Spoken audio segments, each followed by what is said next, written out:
falando um pouco sobre a sua família de origem, a sua infância, onde é que o senhor cresceu, sua escolaridade antes da universidade.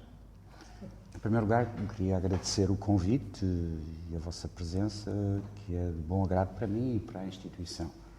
Bem, eu nasci em Lisboa em 1955, num bairro típico, que é Alfama. Cresci lá, comecei a trabalhar um pouco cedo, aos 16 anos.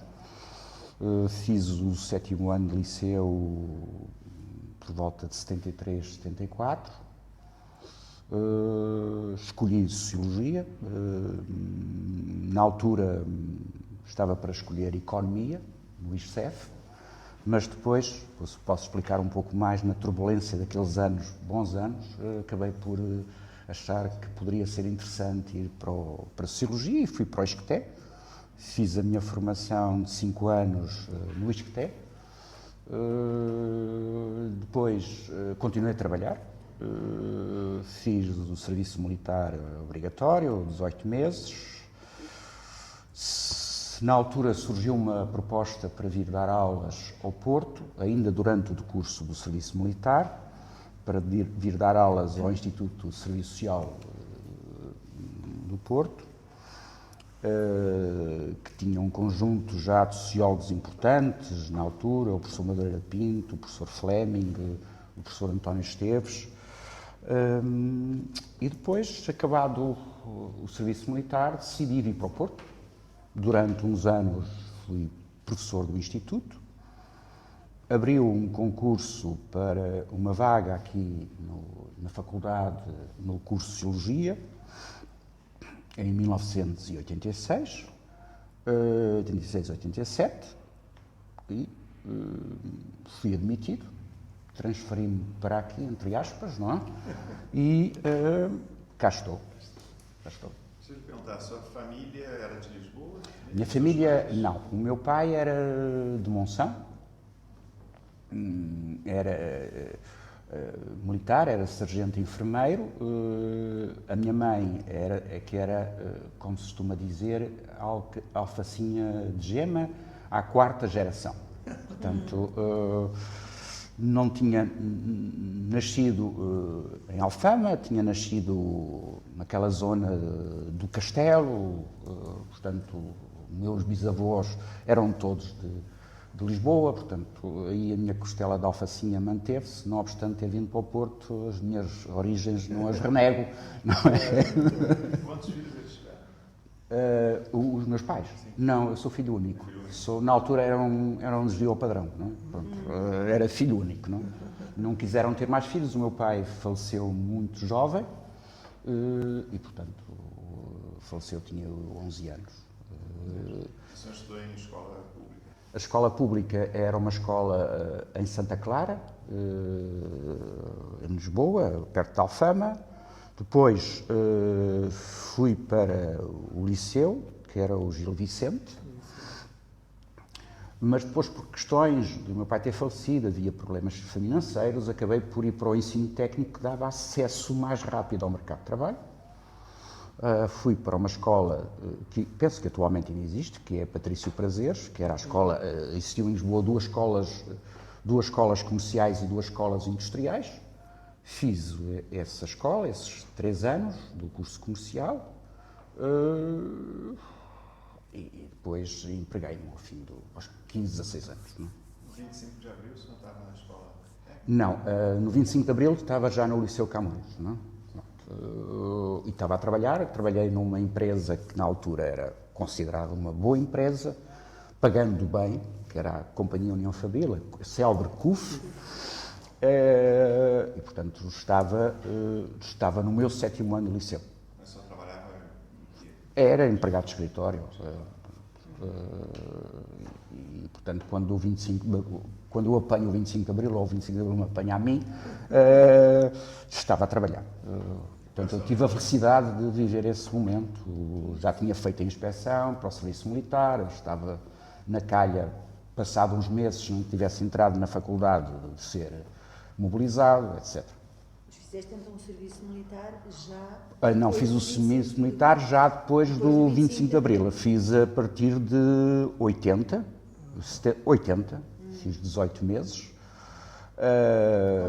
Fiz na administração militar. Portanto, eu fui um bafejado pela sorte, porque nunca saí de Lisboa no serviço militar. Qual a sua lembrança do 25 de Abril? Do dia, é uma coisa...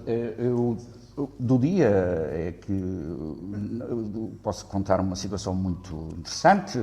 Em Lisboa, naquela altura, ainda existia o padeiro que ia à porta, não é? todos os dias, e bateu à porta e disse para a minha mãe: isto está uma desgraça, já há N mortos. Pronto, isto que é 6 da manhã, 7 da manhã. A minha mãe, como trabalhava numa instituição militar, foi logo chamada. Trabalhava no Hospital da Marinha, na Alfama. Não? Pronto. Portanto, a minha vida foi sempre ali naquele espaço. Não? E eu levantei-me, fui para o trabalho, passei pela Praça do Comércio, onde estavam as tropas, assisti a alguma coisa, mas depois não sabia se havia ir para o trabalho ou não. Fui até ao trabalho, trabalhava na Avenida Infante Santo, lá para baixo, e tive umas horas e depois vim para a Baixa com os colegas. Pronto. Esse é o dia. Havia transportes para Não. Eu acho que tive que vir a pé da Infante Santo para Praça do Comércio e depois fomos até um pouco até à zona cá em cima do Convento do Carmo, mas a multidão era grande porque naquelas primeiras horas não se sabia qual era a facção que estava a fazer o golpe, não é? Só começou a se ter a noção a partir do momento em que na rádio se começaram a ouvir canções que não tinham nada a ver com aquela facção que na altura também tinha um grande interesse em derrubar o governo de Marcelo Caetano, que era a ala mais ligada ao general, que era o Caúza da Riaga, não é? Portanto, isso é do dia. Depois, é uma experiência muito forte de viver numa empresa que era uma das maiores empresas industriais de Portugal, tinha as suas grandes fábricas no Barreiro, e há luta na empresa entre partidos políticos, entre fações políticas, a questão da nacionalização no 11 de março, eu pertencia a comissões de trabalhadores, foi um processo, por vezes, extremamente violento do ponto de vista social, notoriamente, e, por conseguinte, nesse contexto de espaço, tenho um espaço muito rico e que, de certo modo, me fez a socialização para determinado tipo de questões políticas. Ou melhor, eu já tinha... O senhor já tinha alguma atividade política? Vamos lá ver, eu entrei na empresa com 15 anos e fui para um grupo de trabalho em que todos eram mais velhos e acharam que ele precisava de ser um pouco educado, não é? Literalmente, eu estou... E então começaram a passar um conjunto de revistas, algumas eu já tinha ouvido falar e lido, a Seara Nova, por exemplo, os livros, alguma edição do Seara Nova, livros que começam em 73, 72, o Correio do Funchal, que chegava cá, que era um semanário muito importante e que fugia um pouco à malha não fugia à censura, mas deixava publicar um conjunto de textos extremamente interessantes. O Expresso, que na altura foi uma grande lufada de ar fresco, portanto, um ambiente completamente diferente daquilo que é viver numa escola, com um confronto com uma empresa que tinha tradições de grandes lutas operárias no Barreiro, com um movimento sindical muito importante, por exemplo, na parte dos serviços, dos escritórios. E na altura existiam dois grandes sindicatos na área dos serviços, que nós hoje podemos chamar de serviços, era o chamado Sindicato dos Bancários, todos os sindicatos bancários, e o Sindicato dos Empregados de Escritório de Lisboa, que tinham um papel, tinham eleito até direções que não tinham de todo obtido a autorização do governo para tomar posse, etc. Portanto, eu começo a viver um contexto de me perceber e de me confrontar no dia-a-dia com um determinado tipo de situações que na escola, eu teria 15 anos, não é? Que na escola propriamente não era muito visível, não é? O ensino era extremamente escolástico, muito apertado do ponto de vista político e ideológico, essas questões não se falavam, absolutamente não se falavam. Na transição para o 7º ano do liceu, a situação mudou, porque eu fiz parte de uma experiência do Veiga Simão, na altura, de acabar as alíneas, portanto, o sistema de ensino tinha alíneas, quem ia para a Direito tinha uma alínea, quem ia para a Engenharia tinha uma alínea, a Engenharia e Medicina tinha outra, e houve uma miscelânea, portanto, eu tive cadeiras do 6º e 7º ano, aquelas cadeiras obrigatórias era a Filosofia e o Português, mas depois tive Química, tive Geografia, tive Matemática, portanto eu era assim um híbrido, desculpem a expressão, mas era um híbrido, ainda de uma lógica extremamente positivista, não é? Literalmente, vinha dessa formação, que me alertou particularmente para um professor de Filosofia que nós tínhamos, com certeza já morreu há bastantes anos, que tinha a particularidade de... Eu frequentava as aulas noturnas, portanto a população era muito diferente das aulas diurnas. Não é? Que tinha a particularidade de falar de algumas coisas e de deixar no ar dúvidas sobre o regime. Não é? As pessoas riam-se, não é? Chamam piada, desculpa a expressão, e isso acabou por ser também importante. Não é? Era mais uma...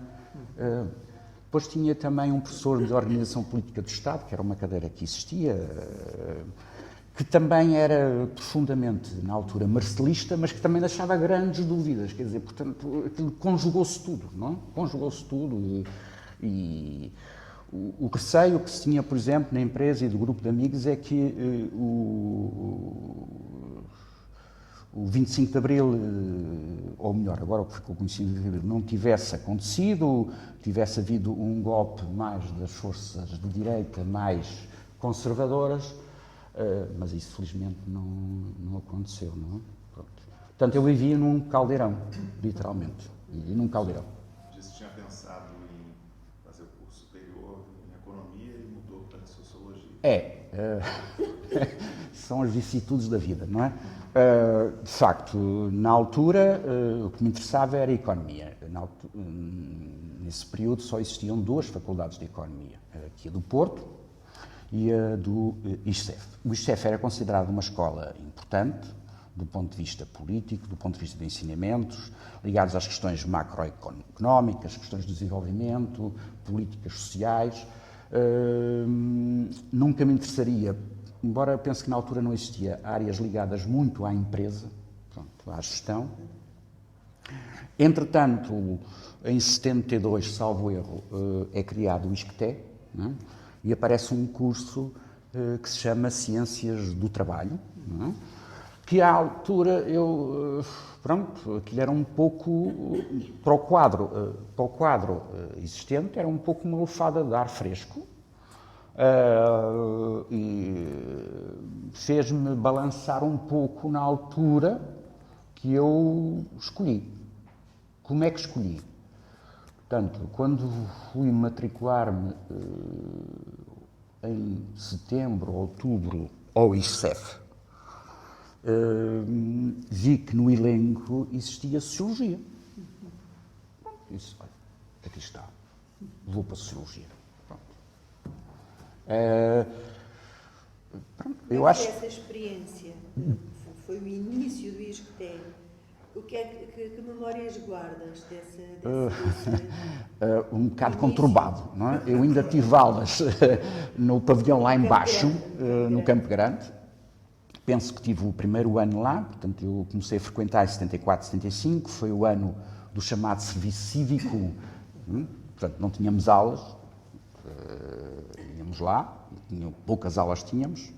Participei numa marcha para a ocupação do ISCTE, que só havia ainda um primeiro L meio acabado, eu acho que não estava totalmente acabado, para a ocupação do espaço, porque havia dúvida se ia lá para cima, se não ia lá para cima, etc.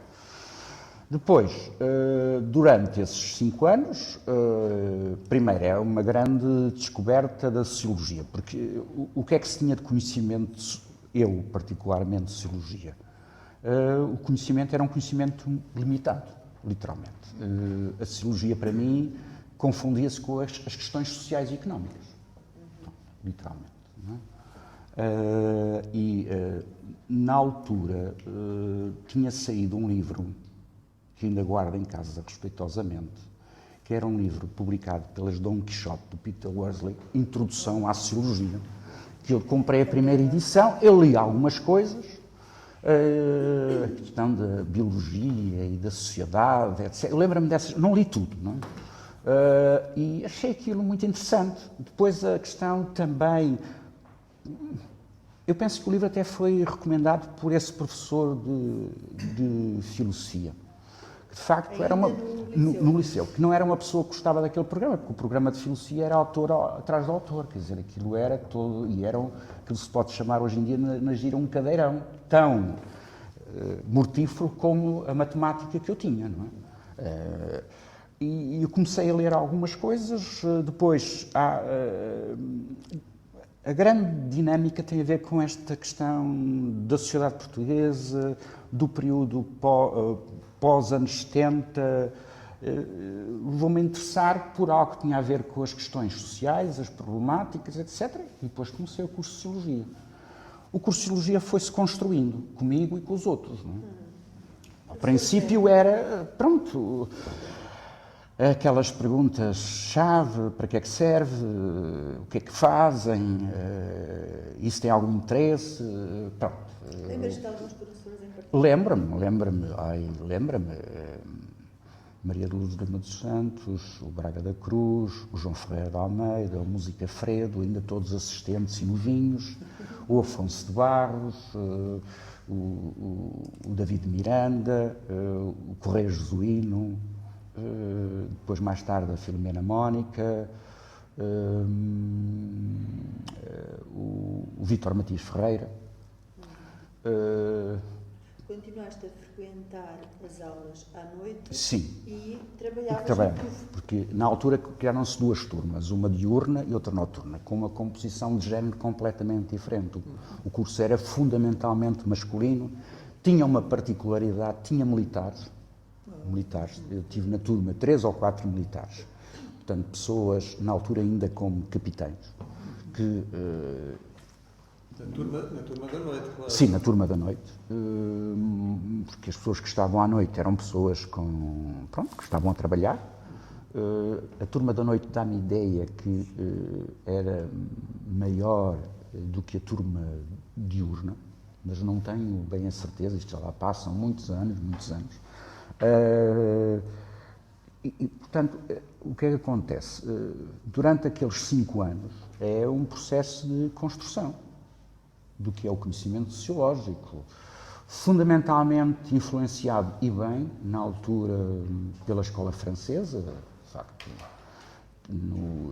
Eu sempre gostei das questões do trabalho, portanto, um dos autores na altura que era muito dado, um autor francês, que era o Turenne, de facto era uma referência importante.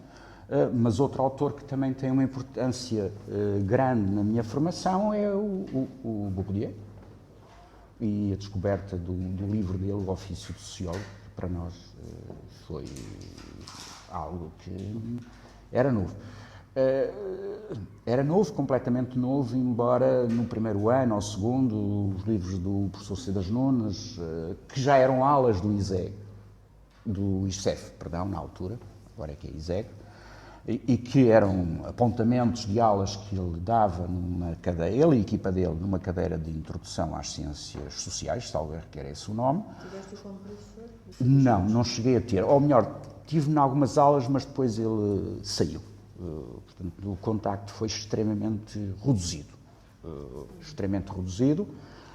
É um período atravessado, nomeadamente nos 4 primeiros anos, por lutas políticas dentro do ISCTE, entre aquilo que era um MRPP, o chamado movimento MRPP, e o MES, por exemplo.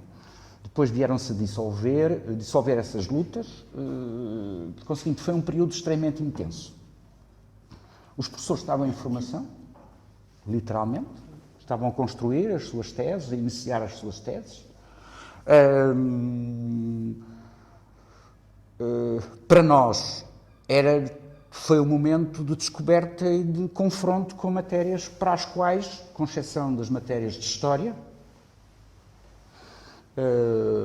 e de alguma coisa da Economia, o resto era muito novo, ou quase que desconhecido sem as ter.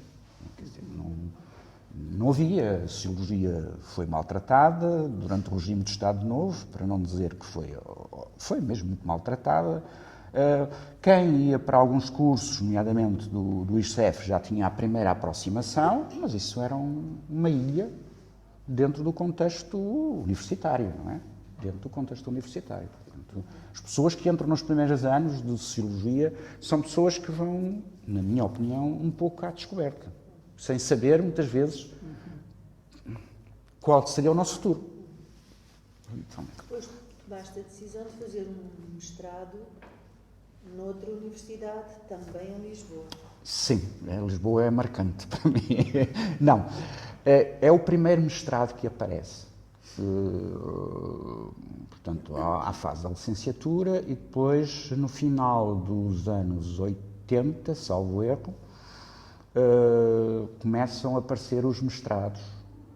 Onde é que tu estavas nessa Estava no altura? Instituto de Serviço Social aqui do Porto. E já estavas sediado no Porto? Já estava sediado, Já vivia no tinhas- Porto, e comecei com o primeiro mestrado, na primeira edição do mestrado na Universidade Nova. A Universidade Nova tinha criado um curso de Sociologia, uma licenciatura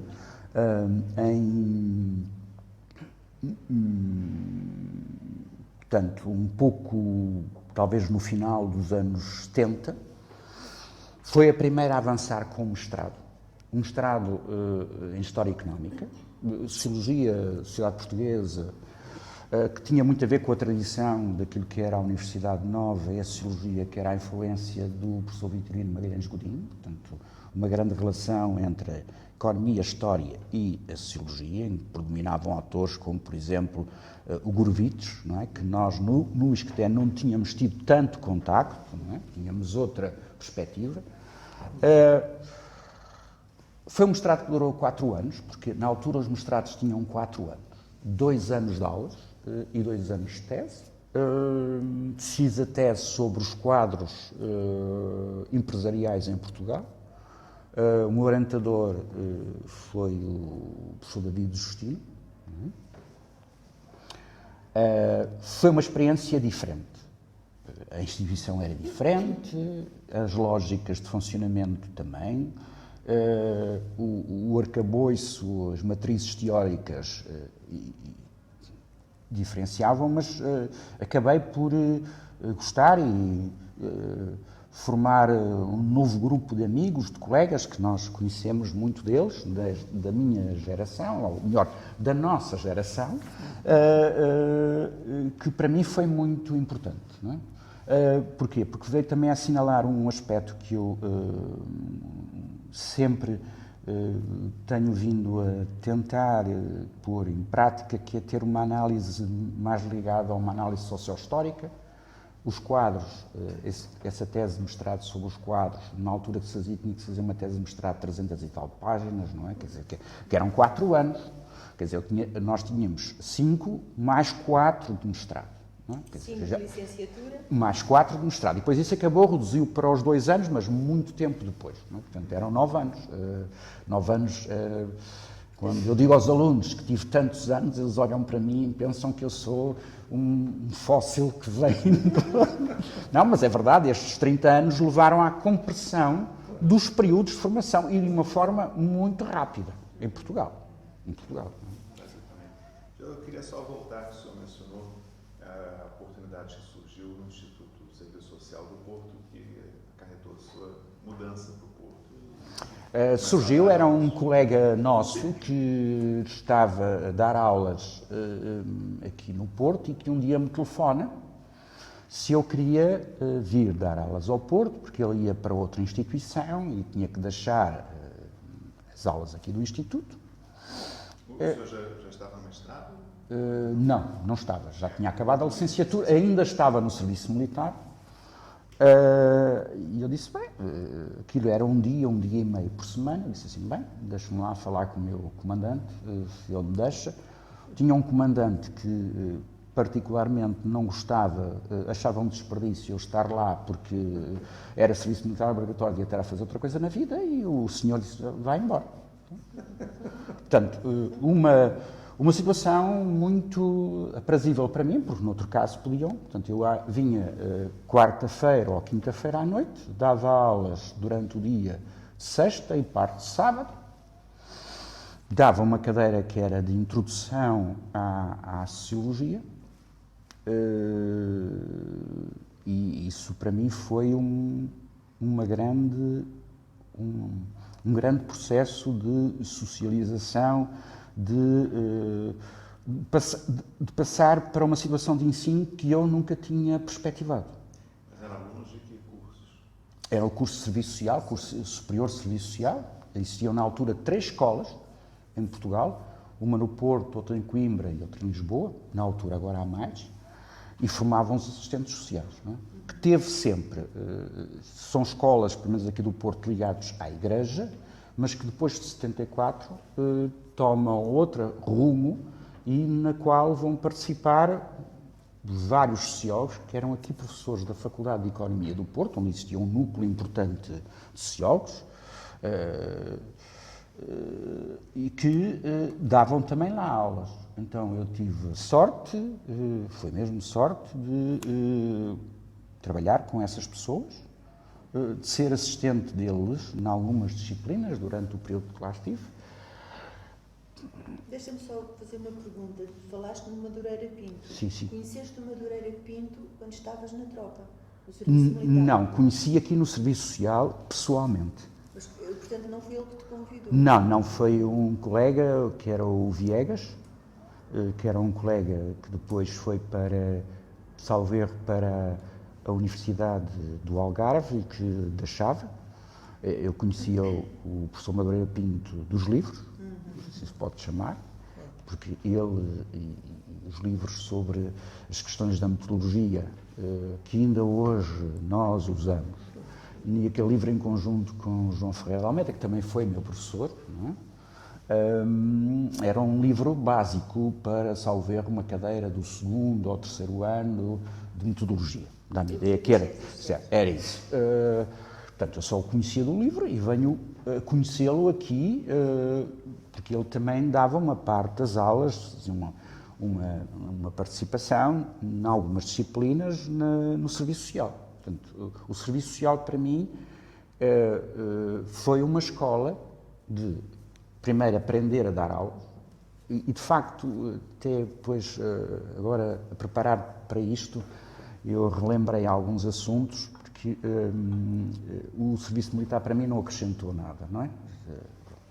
Eu tinha um bom salário na empresa, portanto, deixei de ter menos no serviço militar, foi uma perda de tempo, mas pelo menos na altura eu fiz um curso sobre práticas pedagógicas de alguns dias na Academia Militar, eu não era da Academia Militar, em que tinham coisas tão como fazer um acetato, como projetar um acetato, e eu disse, olha, ao menos aqui eu levo este, e serviu-me isso. Na altura usávamos acetatos, nós escrevíamos acetatos, não é? Projetava o projetor, que na altura era um avanço enorme, ainda guarda religiosamente lá os acetatos, comprávamos aquelas canetas, escrevíamos, ou podíamos, eu tinha uma letra muito má, e a minha companheira da altura, era ela que escrevia, porque os alunos com a minha letra não iam a lado nenhum, guardo religiosamente isso lá numa pasta, e isso foi, primeiro, a aprendizagem de sistematização de conhecimentos. aprender inato aquilo que era a prática docente. Confronto com as questões da avaliação, com a relação de interação com os alunos, com os problemas que dia de vêm, etc. Esses anos foram importantes para mim. Como eu disse, quando acabei o curso, passei na empresa a trabalhar numa área mais dos recursos humanos, não fazia intenção de ir para o ensino, de modo algum. Surgiu esta hipótese, por razões obviamente também de natureza sentimentais, isso juntou-se uma coisa com a outra e pronto, vim para o Porto. Não é? Quando acabou o serviço militar, passei, de certo modo, para o quadro do Instituto de Serviço Social e mantive-me lá durante alguns anos bons, até vir aqui para a faculdade. Portanto, a tua vida conjugal, a tua vida familiar já foi constituída? Não, uma parte foi constituída lá em baixo, depois há outra vida conjugal cá em cima. Não é? Portanto, é assim, é uma trajetória um pouco mais sinuosa, não é?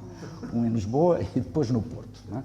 Também foi um aspecto importante para a minha decisão, porque se não tivesse havido isso, eu com certeza, findo aquele ano escolar em que eu tive que substituir o colega, com certeza retomaria a empresa, porque estava economicamente bem, trabalhava na área dos recursos humanos, que era, no fundo, uma parte do curso, a partir de uma altura, de facto, pelo contexto operário que eu vivia, pelo contexto da empresa, as questões do trabalho vieram naturalmente ao de cima.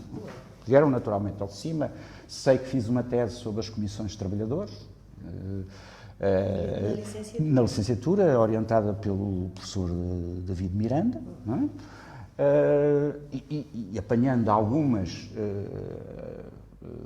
ações das comissões de trabalhadores da CUF, porque tinha também acesso privilegiado, não era documentação, obviamente, segredo de Estado, mas era aquela documentação que a maior parte dela se perdeu hoje em dia, que era os comunicados, todo aquele material que vocês sabem bem, que toda a gente produzia textos, toda a gente produzia cartazes, quer dizer, pronto, com alguns problemas metodológicos para resolver, porque eu também estava implicado, lá fui tentando contornar isso e o professor David Miranda de vez em quando chamava-me a atenção, que deveria ter uma vigilância muito grande sobre esse aspecto e por conseguinte isto é feito de alguns momentos de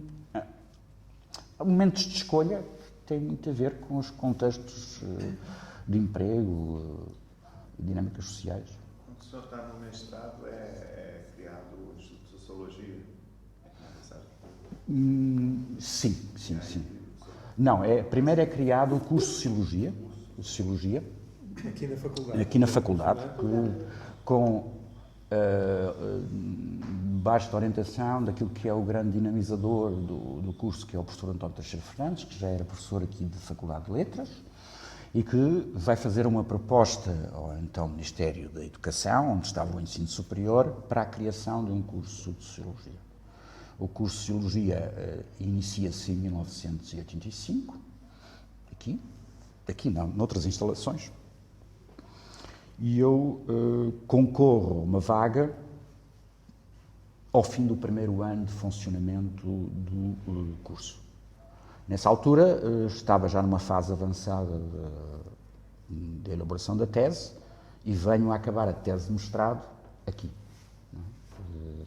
Passado 2 anos, é criado o Instituto, porque a organização da faculdade, que se mantém hoje, há uma certa separação entre aquilo que é a área do ensino, que são os departamentos, e aquilo que é a área da investigação, que são os institutos. Portanto, quem credencia para títulos académicos são os departamentos, quem trata fundamentalmente da investigação são os institutos. Não é? Portanto, nessa altura, era uma equipa reduzida de pessoas, em que participava o professor Teixeira Fernandes, em algumas cadeiras, o professor Madureira Pinto, que vinha de Economia, e outros professores aqui da faculdade, e eu entrei para dar 2 disciplinas, uma do primeiro ano, que era Teorias Sociológicas, e outra do segundo ano, que era Metodologia. Cadeiras que na altura eram cadeiras anuais. Não existia a semestralização, que tinha vantagens e inconvenientes e, portanto, a minha experiência, de facto, o ter passado pelo Instituto acabou por me dar um conjunto de experiência, know-how, que me torna mais fácil ir para a faculdade e lecionar turmas pequenas de 20 alunos, como no Serviço Social, também turmas pequenas de 20, 25 alunos. Tive sempre muito bafejado pelo número de alunos, a dimensão das turmas. Hoje são um pouco maiores, mas na altura não.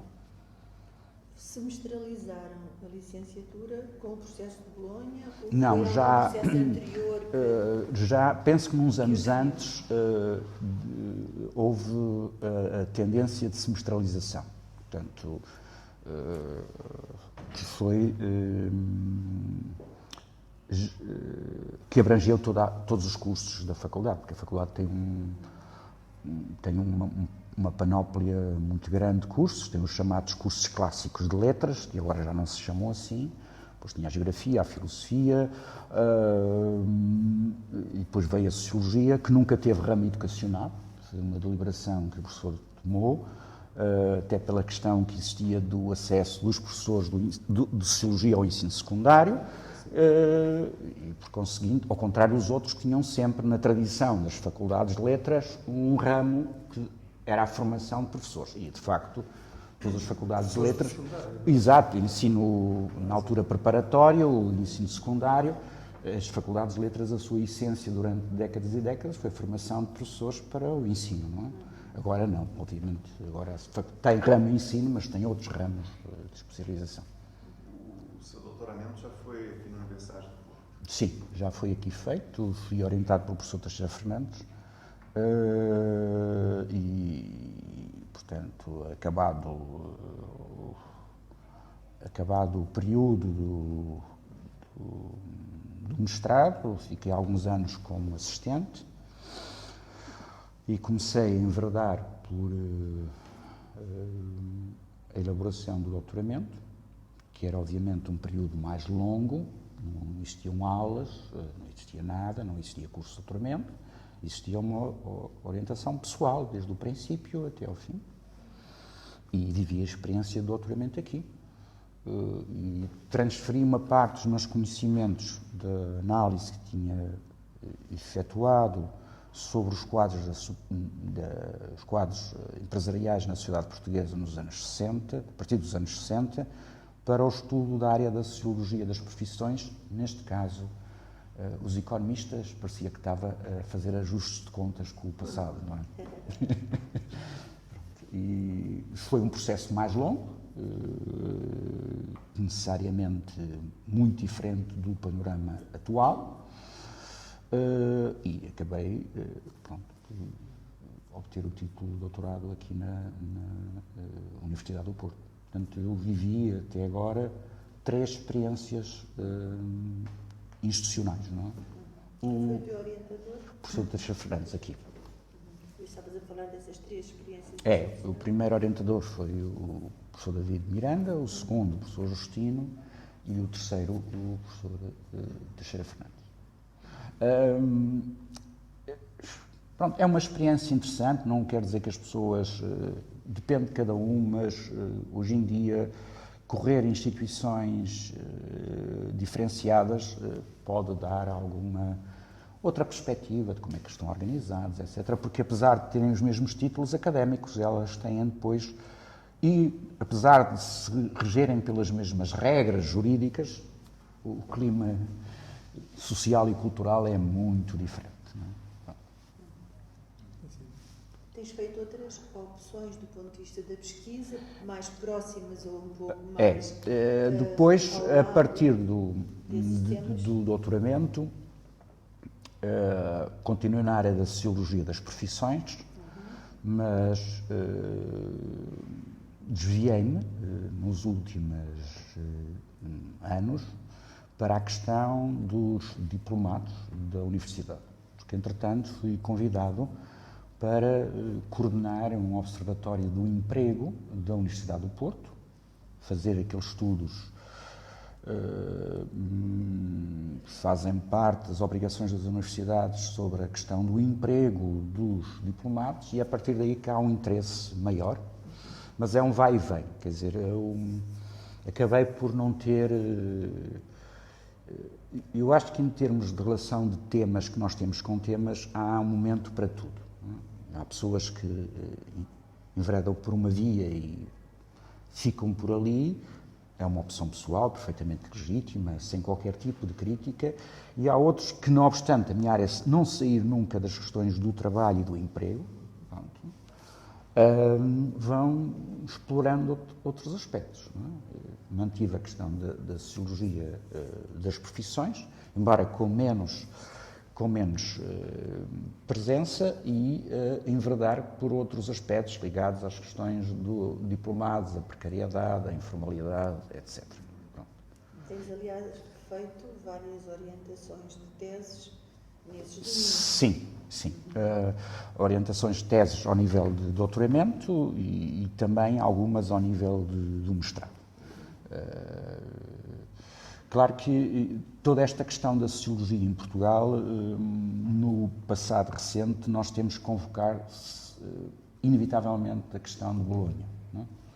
A questão de Bolonha, isto é, quando em 2005, 2007, os cursos, há uma reestruturação do ensino e passam a existir licenciaturas de 3 anos, mestrados de 2 e doutoramentos de 3. Não é? Eu não fui e não sou propriamente um grande entusiasta de Bolonha, especialmente na área da sociologia, porque acho que perdemos um bocado o pé aí, porque éramos uma área forte e continuamos a ser na questão do ensino, na questão do emprego em determinadas áreas, só que um licenciado em sociologia é o início, precisa de mais qualquer coisa, quanto a mim. Isto é muito polémico para muitos colegas, para se eu considerar como um sociólogo. Não vou encontrar. E isso é uma mudança estrutural ao nível do ensino. A formação do sociólogo na sua época, na sua geração, é muito diferente do de hoje. O senhor já mencionou a compressão dos prazos acadêmicos. Em termos de formação, em termos de duração, sim, menos um ano, talvez. Em termos de duração. Licenciatura. Sim, exato. Eu fiz licenciatura de 5 anos, que era aquela que existia no ISCTE. Quando vim para o Porto, a licenciatura em Sociologia, um primeiro ano foi de 4, mas para se ficar a par das outras licenciaturas em Portugal, optou-se por ir para os 5 anos. Portanto, quando nós chegamos a Bolonha, existiam alguns cursos de 4 na área da Sociologia, mas uma parte substancial, e daqueles que eram os primeiros, eram todos de 5 anos. Portanto, quando veio a Bolonha, houve que fazer opções. Não foi partir aquilo em 3 mais 2, mas foi encontrar alguma forma de manter uma lógica de formação, com toda aquela turbulência de Bolonha, aplica, não aplica, como é, como não é, que não é um processo pacífico em Portugal, é feito aos soluços e à interpretação casuística de cada instituição do que é Bolonha. Outras lógicas, outras formas de pensar, mas por vezes nem sempre aplicáveis. Quer dizer, não se transforma um espaço de ensino de um ano para o outro e as pessoas agora têm que dar outro tipo de aulas, outras formas de formação, etc. Quer dizer, não é assim, particularmente em faculdades como a e universidades como a do Porto têm um peso institucional muito grande, tem uma rotina que se instaurou durante muitos anos. Aí existiram opções, manteve-se uma situação que é igual em todos os cursos, que é de que a licenciatura tem uma forte componente de sociologia, porque há países em que há uma área que é de ciências sociais e depois é que aparece a especialização em sociologia, em demografia, em ciência política. Manteve-se essa formação básica muito forte, em termos de cadeiras teóricas, conceituais, até cadeiras mais operativas, como seja a análise de dados ou as metodologias, e guardou-se para o mestrado novas temáticas, mas também algumas especializações. Não é? Nós aqui, até há bem pouco tempo, enverdámos sempre só ter um curso, não ter especialização. Sociologia era um curso só de Sociologia. Temos poucos alunos, temos 20 e tal alunos no mestrado. Eu, em relação às especializações, pela minha experiência, tenho uma experiência um pouco agnóstica, porque o mercado de trabalho é que domina. Portanto, eu tenho alunos que fazem uma tese numa determinada área, mas depois encontram-os passado o ano e estão a trabalhar noutra.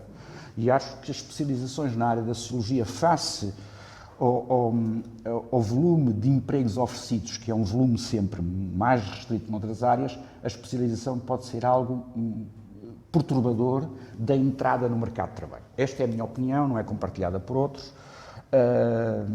Atendendo aqui, não estamos em Lisboa, estamos no Norte, em que a oferta de empregos é menor. Em Lisboa pode ser outro tipo de raciocínio. Os cursos têm especializações, as pessoas podem fazer especializações. Aí concordo, mas se olharmos para o panorama do que é a oferta de emprego mais qualificada em Portugal, nós vemos que há em determinadas áreas, nomeadamente nesta área geográfica do Norte, um déficit muito grande de oferta de emprego qualificado. Mesmo a prática das autarquias de contratação de sociólogos é muito, muito reduzida comparativamente às autarquias da área metropolitana de Lisboa, do Sul. Portanto, há um afastamento, não obstante nós irmos convencendo, mas o convencimento não dá. Quer dizer, há questões de natureza cultural, questões de natureza económica, em que é privilegiado mais determinado tipo de formações mais ligadas, por exemplo, à área da engenharia, ou à área da economia e da gestão, para assuntos que geralmente os sociólogos estão muito mais bem preparados para fazer isso. Não é? Não sei se me perdi. Não, certo. Portanto, temos estado a falar dessas mudanças que têm ocorrido na estruturação da formação em Sociologia. Tu tens sido um agente ativo na definição dos modos como a licenciatura, os mestrados, os programas doutorais aqui têm sido desenhados, definidos? Eu tenho, em conjunto com outros colegas, tive alguns, ainda tenho cargos de gestão de cursos, que fui sempre tendo quase desde a partir do 5º ou 6º ano que estive aqui. E nós temos feito um trabalho de gestão, de organização,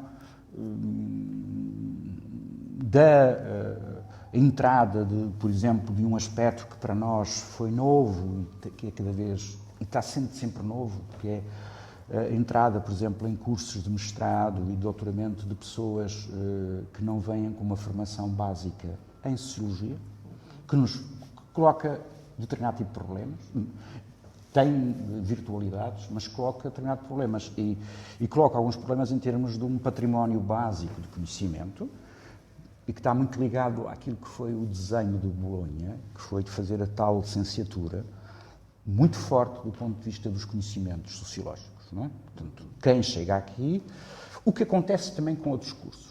Os nossos alunos de licenciatura vão para outros cursos e, obviamente, num primeiro ano, sentem fortes dificuldades.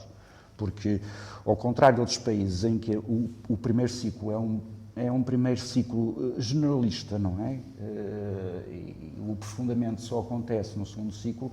Nós, que acho que na altura foi uma estratégia muito boa, sob pena de que nós iríamos dissolver a Sociologia. Tínhamos tido tanto trabalho para instaurar, fazer cursos, empregos, e de um momento para o outro, nos 3 anos, olha, agora criem, como alguns colegas criam, agora vão criar um curso de licenciatura em Ciências Sociais. Quer dizer, era um retrocesso, não sei se era um tiro no pé, era 2 tiros no pé. Quer dizer, tudo aquilo que tinha sido o nosso património, de nos afirmar em termos de instituição de ensino, de emprego, mas existiu essa hipótese. Existiu algumas pessoas, umas brilhantes cabeças, a dizer que, pronto, para quê? Para, de facto, acantonar as especializações mais à frente. Isso, para nós, tinha sido um erro terrível. Mantivemos a formação, mantivemos aquilo que era o essencial,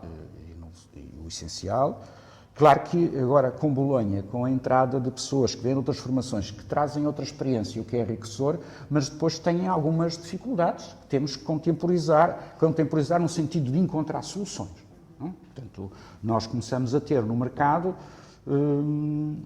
aquilo que são sociólogos de fileira de sociologia, do primeiro ano até ao fim do mestrado, com sociólogos que são da primeira área, por exemplo, filosofia, história, economia, com um mestrado em sociologia e isto também no doutoramento. Não é?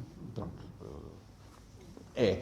Tenho participado com os colegas nessa definição, num quadro já muito diferente, de uma maior fiscalização por parte da A3Es, de uma noção pouco diferenciada daquilo que é as relações entre a universidade e o mercado de trabalho, por vezes acentuadas mesmo dentro da universidade no chamado conceito de empregabilidade, que é uma coisa que eu, desculpem lá, abomino, e que tem sido que é hoje em dia uma métrica, não sei bem como é que se mede, mas uma métrica que é muito presente e que às vezes leva a ter que tomar decisões que, na minha perspectiva, podem ser erradas para as instituições, focá-las fundamentalmente na questão da utilidade em contexto de trabalho.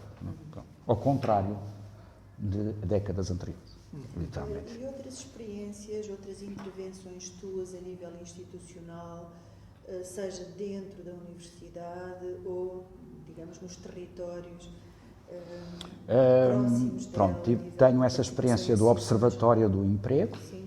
Tenho participado noutros cursos aqui da universidade, ultimamente num curso que é um doutoramento de higiene e segurança de trabalho, que é um curso gerido por quase todas as faculdades da Universidade do Porto.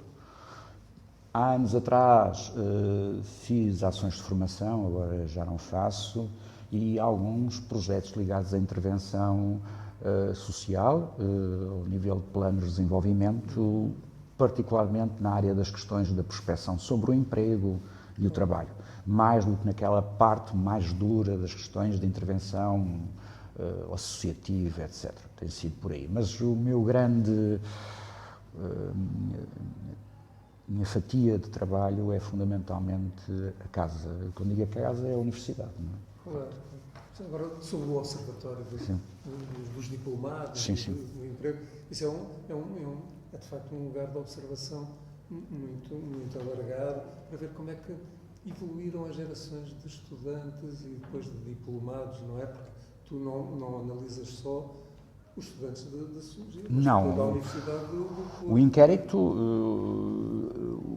houve um período que eu não realizei trabalhos durante 4 anos, mas o inquérito é um inquérito extensivo a todos os diplomados da Universidade do Porto, que é muito variado, como sabem. 2 ou 3 questões, portanto, a evolução do emprego segue os padrões normais da conjuntura económica. O acesso ao emprego, obviamente, mantém-se muito desigual entre as áreas de formação, isso é um padrão. Mantém-se, não é? Ao longo do tempo. Sim, mantém-se. Há áreas que, digamos, têm mais dificuldade do que outras, e nós estamos na área das ciências sociais e as chamadas humanidades têm, porque há alterações substantivas aqui, em termos de mercado, por exemplo, aqui em letras, que é a questão de redução da procura do número de professores para o ensino secundário, há anos atrás, o que levou até que a Faculdade de Letras criasse outro tipo de especializações, não estritamente ligadas ao ensino, o que foi um fator extremamente positivo, porque a escola vivia para isso. Isso é um aspecto. Um segundo aspecto que eu acho que nós temos uma parte que tenta interpretar as competências entre aquilo que é a formação e aquilo que é competências durante a formação académica e competências no contexto de trabalho. O inquérito é feito geralmente 18 meses, 20 meses depois da saída. Há um ajustamento grande e positivo entre aquilo que são as expectativas.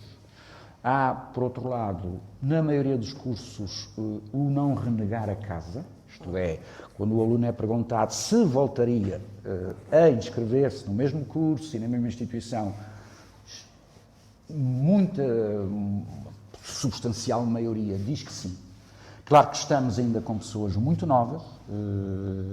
Nós fizemos um estudo e depois repetimos, penso que 2 vezes, um estudo ao fim de 5 anos. Isso mantém-se uma grande fidelização, porque a Universidade tem tido, através do gabinete dos alunos, uma capacidade de manter um certo espírito de corpo naquilo que tem de bom e que tem de mau do ponto de vista corporativo, mas pronto. Esses são 3 aspectos necessariamente que existem. Houve um período que, ao interrogar os licenciados, período anterior à crise e durante a crise, que ao interrogar os licenciados sobre o que lhes tinha acontecido depois da licenciatura, em que há uma parte importante que não prosseguiu estudos, e obviamente não prosseguiu estudos por razões económico-financeiras, ou a família não tinha dinheiro, ou as bolsas não correspondiam às suas necessidades, mas isso mudou, felizmente mudou. O prosseguimento de estudos, em que o prosseguimento de estudos é um padrão normal hoje em dia, com exceção, obviamente, de algumas áreas muito específicas em que os indivíduos já saem com uma formação que lhes permite um acesso mais rápido ao mercado de trabalho. Portanto, o mestrado é algo que não é muito necessário. Não é? Isso é em que áreas? Na áreas da saúde, por exemplo, isso notoriamente, que são áreas muito específicas. Claro que há transformações hoje em dia. Nós estamos a publicar agora o último, a fazer a análise dos dados em relação ao último e aquilo que eram áreas tradicionais de maior segurança de emprego, o caso das áreas da saúde, algumas áreas de engenharia. Estás a falar mesmo de cursos de medicina? Sim, sim. E também de farmácia, nutrição, todos esses. Que mantiveram um tempo de formação porque mais amplo. Os chamados mestrados integrados, não é? Porque a lógica de emprego é muito diferente. 5 a 6 anos. 5 anos, ou 6, 5 anos, que são os mestrados integrados, farmácia, psicologia e outros, que obviamente as questões no mercado de trabalho põem-se de uma maneira diferente, não é? Mas na área da saúde, que era sempre uma área muito protegida do ponto de vista do emprego, hoje em dia, obviamente, todos nós vamos sabendo que isso está um pouco a esfarelar, não é? Portanto, e nós já começamos a apanhar indivíduos que estão neste processo dos últimos anos em que a questão do emprego já se põe de maneira diferente, não é? Agora, aquela distinção entre ciências sociais e humanas e outras ditas, em termos de emprego, isso é um padrão igual, não é? Não há grandes diferenças com... Claro que aqui quem manda é o mercado de trabalho.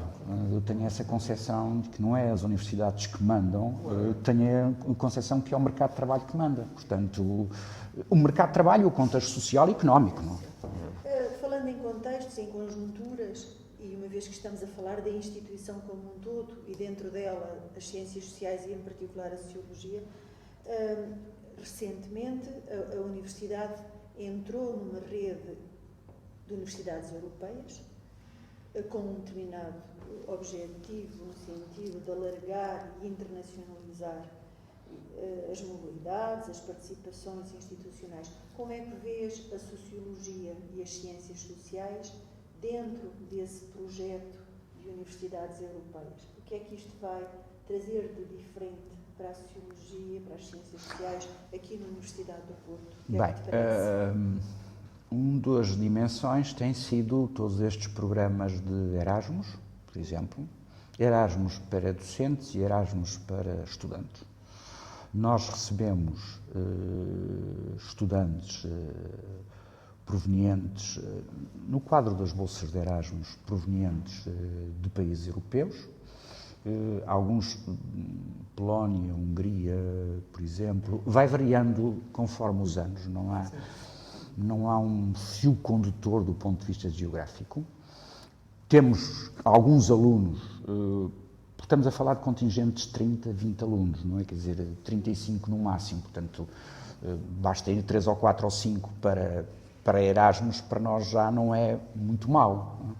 Temos alunos a ir para fora, para Espanha, Hungria, Checoslováquia, França, são importantes, vêm com outra experiência de vida, não é? Outros talvez gostassem também de ir, mas razões económico-financeiras impedem isso, porque a bolsa de mestrado não é uma bolsa que dê para estar em alguns sítios de uma forma muito à vontade, não é? Portanto, e como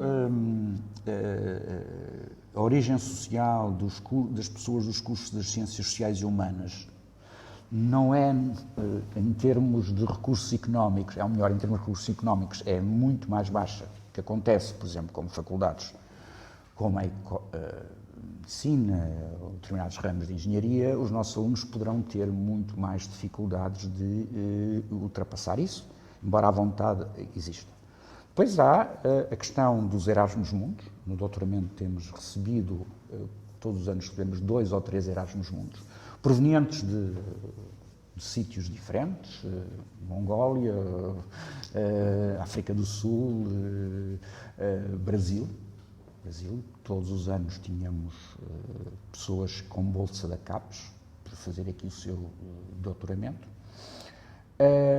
E isto também incentivou a mobilidade dos docentes durante um período de tempo, 15 dias, 3 semanas, em universidades europeias, estabelecendo, por exemplo, boas relações com universidades galegas, que estamos aqui perto, mas durante tantos anos parecia que estávamos muito longe, com Santiago e Vigo, porque há 3 universidades, Vigo, Santiago e a Corunha, não é? A que tem sociologia é unicamente a Corunha. As outras têm a área das ciências políticas e outros colegas que trabalham em Vigo ligados à área da educação, trabalham em escolas de educação e de gestão, mas são da sociologia, também com colegas da Catalunha, aí a situação tem sido muito forte, nomeadamente na área da economia social, porque eles têm um grande património na Universidade da Catalunha, e depois com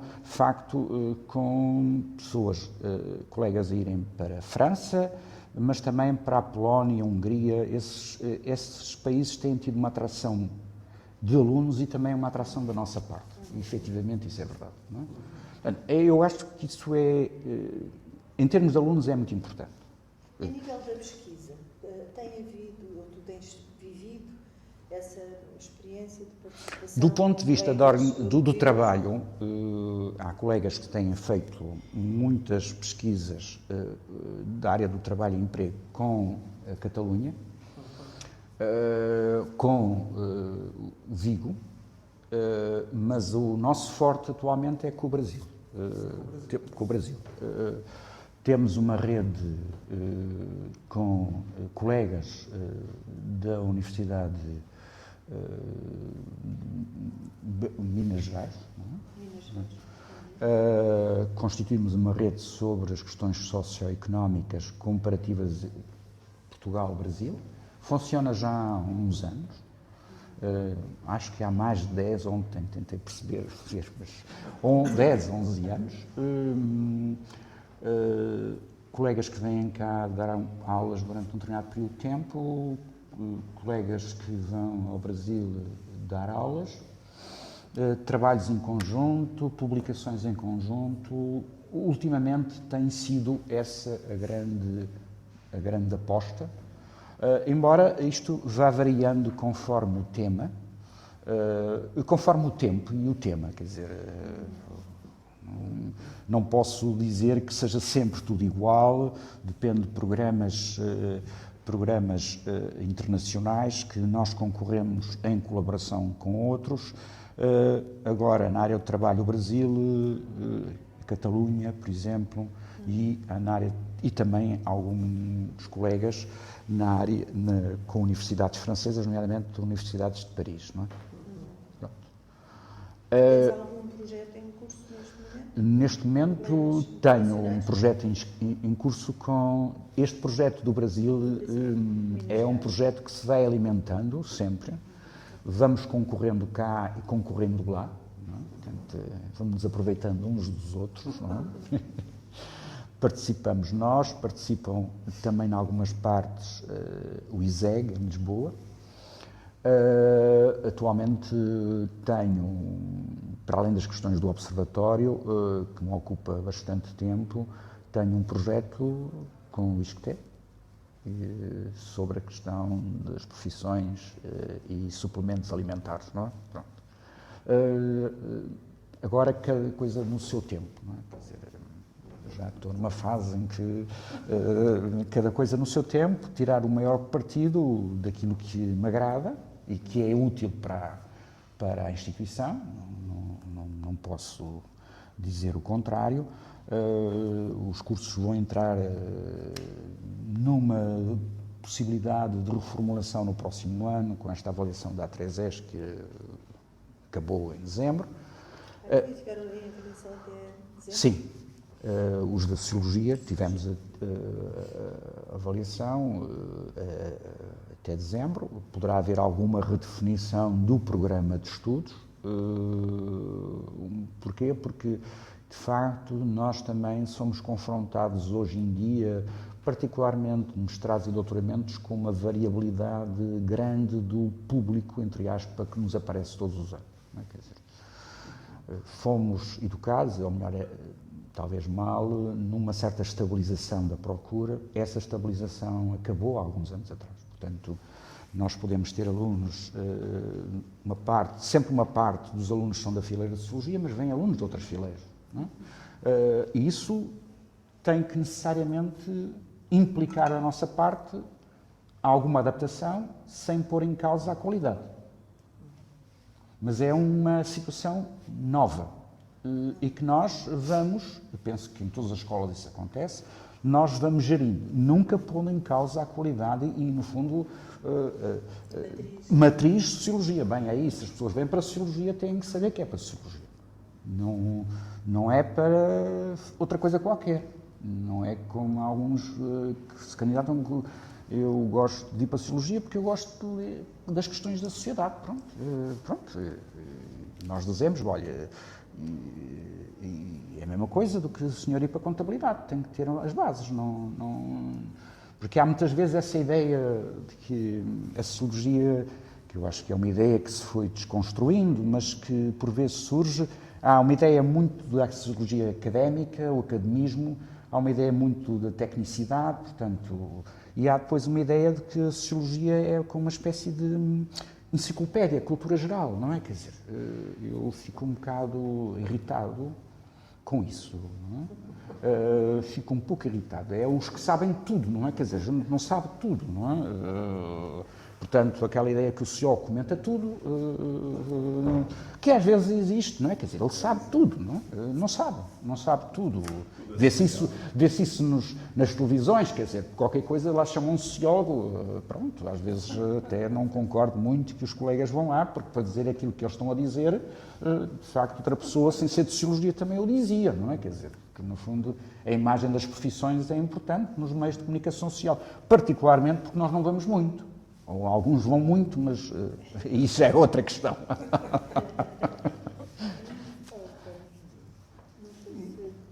E aquela questão sobre a obra... Nós sempre gostamos de perguntar para o nosso entrevistado se o senhor tivesse que destacar algum livro, alguma leitura que foi muito importante, o que é que o senhor lembraria da sua trajetória?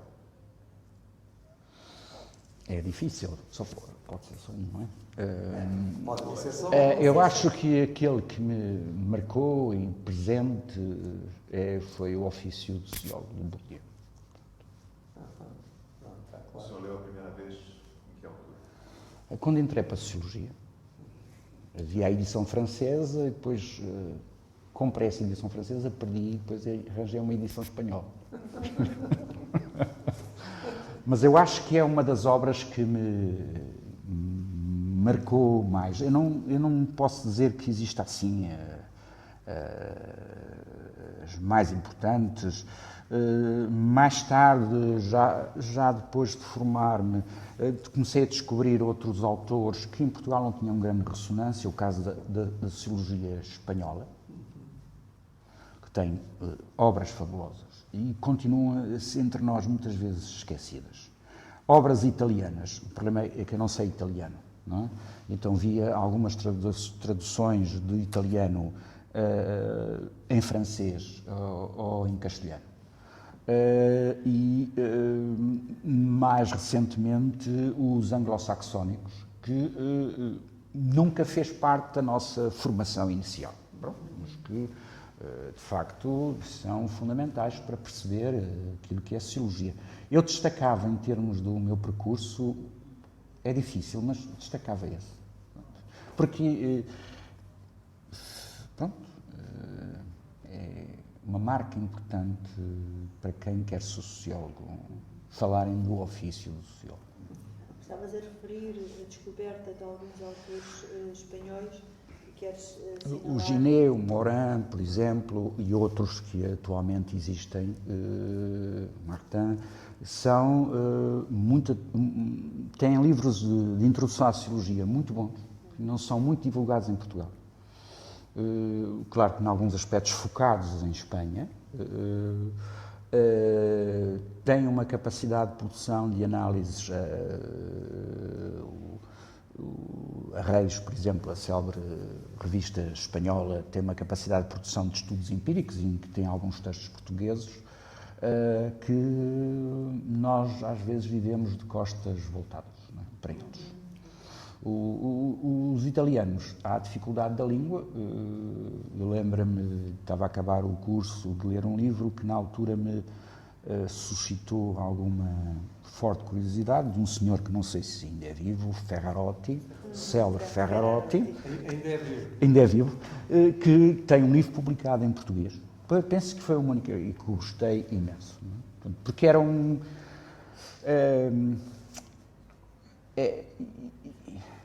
era uma abordagem diferente, em alguns casos mais próxima até da realidade portuguesa,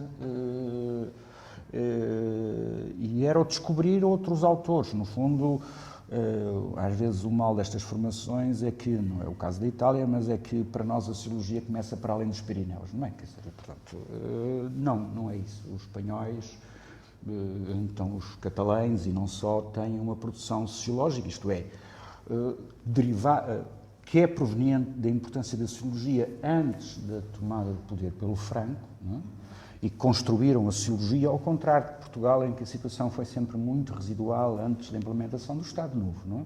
E, conseguindo, durante o período do regime do Franco, mantiveram em algumas ilhas, em algumas faculdades, a importância da sociologia, enquanto nós, ela desapareceu. Quer dizer, ela nunca desapareceu propriamente, ela desapareceu. Isso hoje em dia dá um património muito grande aos espanhóis, para além de tudo a dimensão, o número de escolas de sociologia. Por exemplo, eles quando começaram a implementar, quando começaram a conceber o processo de Bolonha, fizeram um relatório que eu às vezes uso até para as minhas aulas das práticas profissionais em sociologia, que é um relatório que existiram N relatórios para cada área de conhecimento, que foi um inquérito a ex-diplomados, a empregadores, sobre aquilo que era o sociólogo e as suas competências e saberes.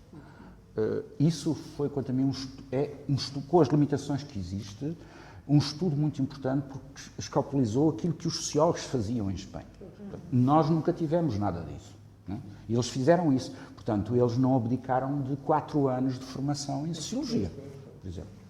Não abdicaram. É um dos únicos países europeus, penso que é o único em que Bolonha não passou para 3 a licenciatura. Mantiveram os 4.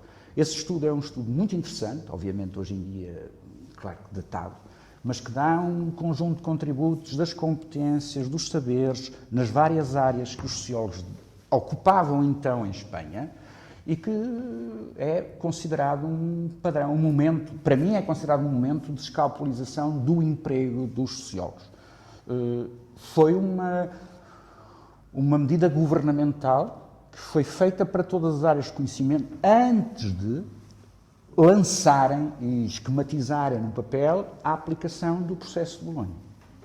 Portanto, eles aí andaram muito mais à frente, de uma forma muito mais responsável e credível do que nós. Nós andámos ali há um ano, era 3, era 4, era 3, era 4, era 3, era 4, assim, com a pressão de interesses muito difusos, entre eles o das 6, curso de licenciatura em Ciências Sociais. Muito bem, muito obrigado. Obrigado, eu é que agradeço.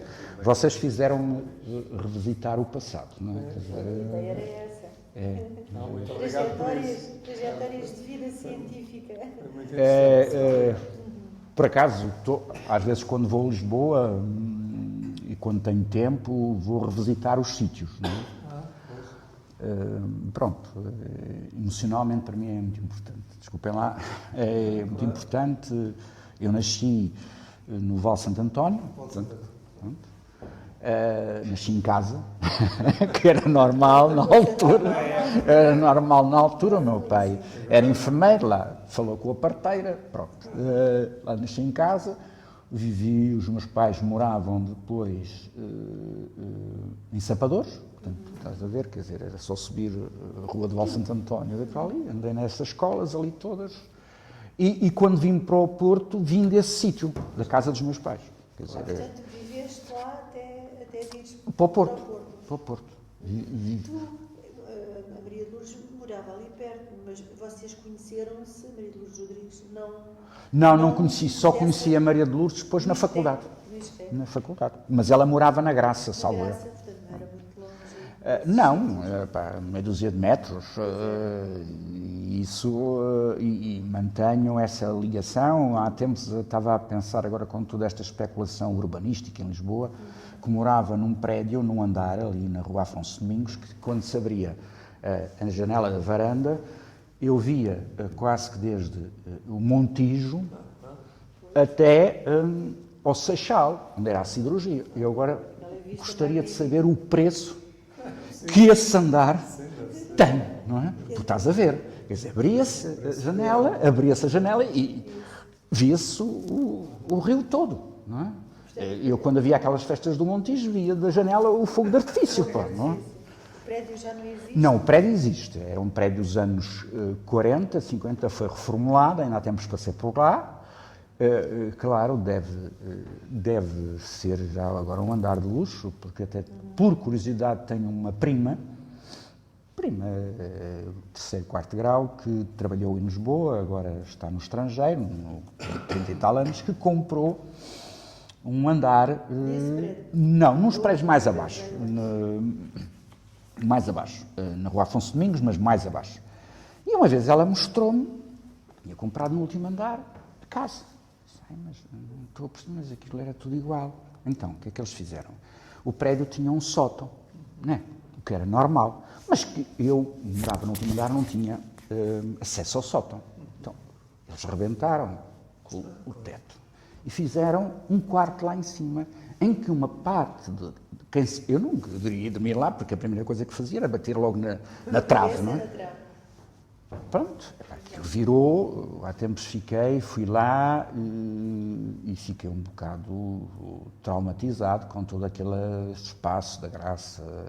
Pronto, é um novo mundo, aquela vila que havia aqueles prédios, Vila Operária, isso tudo, pronto, agora devem ser alojamentos de luxo, não sei. Não sei. Tinha muitos amigos da mãe que moravam na Rua dos Remédios, por exemplo, cá embaixo. Tinha lá um amigo dos meus pais, tinha uma mercearia chamada Mercearia Fina, que vendia muitas loiças chinesas, na altura, que vinham de Hong Kong. E pronto, estava bem, claro, o senhor já morreu há muitos anos. Passei por lá, não sei o que é, mas depois vi um anúncio num jornal de um alojamento ali na Rua dos Remédios, que era um T0, com aquelas casas ali, e tu sabes melhor que eu, se fizeste os estudos da Alfama, aquelas casas geralmente eram pequenas, as condições não eram muito boas, muito pequeno. Pá, o preço era exorbitante. Não é? Quer dizer, Uma coisa disparada. é a mesma coisa aqui no Porto, Também está a mas... acontecer, não é? Sim, com uma grande... Há tempos... Com uma dinâmica turística Há tempos grande. encontrei um amigo, perguntou-me tal e coisa e mexeu na máquina de calcular. Eu moro aqui em Sá da Bandeira, no centro, e ele disse-me: um metro quadrado é aqui, a tua casa vale isto. E eu: que vale quanto? Quer dizer, aqueles preços dos vendedores, não é? Sem ver a casa. A casa está boa. Sem ver a casa. Só por um local. Por metro quadrado. É isto. E eu disse: é 4 vezes mais daquilo que comprei no final dos anos 90. Quer dizer, não vale, estás a perceber? É aquele metro quadrado de especulação perfeitamente. E eu fiquei aterrado. Queres vender? Eu não, porque eu vivo no centro. Se eu pago isso, nunca mais arranjo uma casa no centro, porque não. É a mesma coisa aqui em Lisboa. Não? É o Porto, Lisboa, tudo isto. No meu prédio somos 14 habitações. Dessas 14, 6 são alojamento local. Repara, tudo. Eu acho que às vezes vivo num hotel. Há sempre pessoas a entrar. Assim, Vale, temos um porteiro durante o dia, mas pronto, vejo chineses, moçambicanos, gregos, portanto, aquilo é um prédio cosmopolita. Internacional. Agora, naquela rua há N situações destas. Ora, se forem 10 habitações, em média, por prédio, vejam lá a quantidade de habitações que foram retiradas ao mercado. Não, anteriormente eram as pessoas que tinham comprado um andar, por uma coisa ou outra, conheço algumas que faleceram, outras que foram morar para ali e foram... Não é já aquela economia da partilha, que eu acho que isso também é um embuste, é empresas que foram comprando, compram um, depois comprou outro, portanto, criam um mercado completamente diferente. Também já não é vida. Não. Deixou de... A minha mãe depois casou, fez um segundo casamento muito mais tarde, veio para o Porto e morreu ano passado, com 95 anos. Mas era uma alfacinha de gema, porque tinha criado ali as suas amizades naquela zona, muitas amigas junto àqueles prédios da Sé, que tinham andares fabulosos e que tinham as vistas para o rio. Portanto, eu fui sempre muito socializado naquele contexto da Alfama, não é? Dos bairros populares, embora eu não fosse muito disso, mas pronto, não tinha a ver com questões de distinção social, mas incomodava-me porque, pronto, era muita confusão, mas achava que era extremamente interessante e continuo, portanto, às vezes revisito, não é? Revisito o Jardim de Santa Clara, agora não sei o que aconteceu, havia uma praça, um mercado em frente ao Jardim de Santa Clara. Não estás a falar da Feira da Ladra. Sim, havia a Feira da Ladra, mais acima. Havia um mercadozinho mais... E sim, não sei se isso desapareceu. Que a minha avó levava-me, quando miúdo, pela mão às compras, se há compras todos os dias, não é? E que me comprava um colar de pinhões. Um colar de pinhões, que a gente metia na boca e aquilo ia-se... E comprava-me farturas, que eram uns carros pequeninos, a pedal, numa motoreta, uma espécie de uma gaiola que vendiam farturas, não é? Eu, como era assim, e sou anafadinho, não é? Gostava imenso dessas farturas, que era com muita... Massa frita, que é muito típico e isso desapareceu. Agora só há assim nas festas, etc. Mas em Lisboa, eu acho que não. E depois havia a Feira da Ladra todas as semanas, que era sempre um espetáculo e que se mantém, não é? Mantém-se, uma tradição ainda muito lisboeta. É. E muito turística, não é? Cada vez Pois, mais, agora deve mais ser, para não turística. é? Deve ser, não é? Não, quer dizer, não... Mas é as duas coisas, é um misto. Faz parte da economia urbana. Pronto, e que era marcante para nós irmos às feiras da Feira da Ladra, as obras de Santa Engrácia, que eu vi acabarem as obras de Santa Engrácia, durante anos e anos as obras de Santa Engrácia não. As obras de Santa Engrácia, tinha que ser assim mesmo, não é? Pronto. Essa parte, sei que agora o Hospital da Marinha, onde o meu pai trabalhou, Vai ser um hotel. vai ser um hotel. por dentro tinha coleções lindas de azulejos, nomeadamente um andar, porque ele trabalhava lá, ia lá até com ele, era enfermeiro, tinha coleções lindas de azulejos nas paredes sobre batalhas navais, atos cirúrgicos. Espero que exista o bom senso de os preservar. Tinha, pronto, que aquilo tinha sido um antigo convento, depois a Marinha está lá, já estava lá há muitos anos e tinha remodelado uma série de salas. E eu lembro-me desses azulejos. Há tempos até estava aqui com o João Freire, veio cá almoçar e estávamos um bocado juntos, é que ele me disse que aquilo ia, já foi comprado. Esperemos que tenha, de facto, aquilo tinha